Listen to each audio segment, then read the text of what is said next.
తమిళనాడు పరిసర ప్రాంతాల్లో ఆవరించి ఉన్న ఉపరితల ఆవర్తనం బంగాళాఖాతంలో అల్పపీడనంగా ఏర్పడింది. అనంతరం ఈశాన్య దిశగా కదులుతూ ఎల్లుండి ఉదయానికి ఇది వాయుగుండంగా మారే అవకాశం ఉందని వాతావరణ శాఖ తెలిపింది.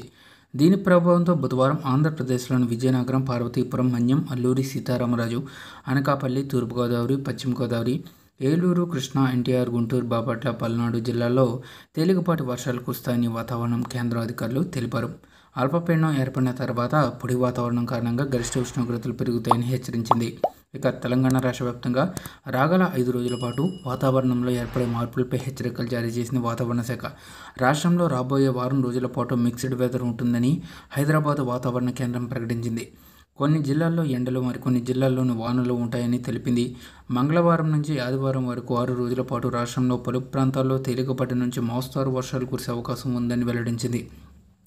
నేడు జయశంకర్, భూపాలపల్లి, ములుగు, భద్రాద్రి కొత్తగూడెం, ఖమ్మం, నల్గొండ, సూర్యాపేట, మహబూబ్ నగర్, వరంగల్, హన్మకొండ, జనగాం, సిద్దిపేట, యాదాద్రి, భువనగిరి జిల్లాల్లో అక్కడక్కడ వర్షాలు కురిసే అవకాశం ఉందని వాతావరణ శాఖ ప్రకటించింది. మరోవైపు రాష్ట్రంలో పలు జిల్లాల్లో ఎల్లో అలర్ట్ ప్రకటించింది. దీంతో అక్కడక్కడ ఉరుములు, మెరుపులు, ఈదురుగాలతో కూడిన వర్షాలు పడే అవకాశం ఉంది.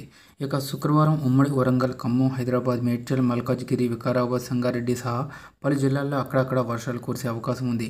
మరోవైపు 25న కూడా ఉరుములు, మెరుపులు, ఈదురుగాలతో కూడిన వర్షాలు అయితే కురుస్తాయని, దీంతో జనం అప్రమత్తంగా ఉండాలని హెచ్చరించింది.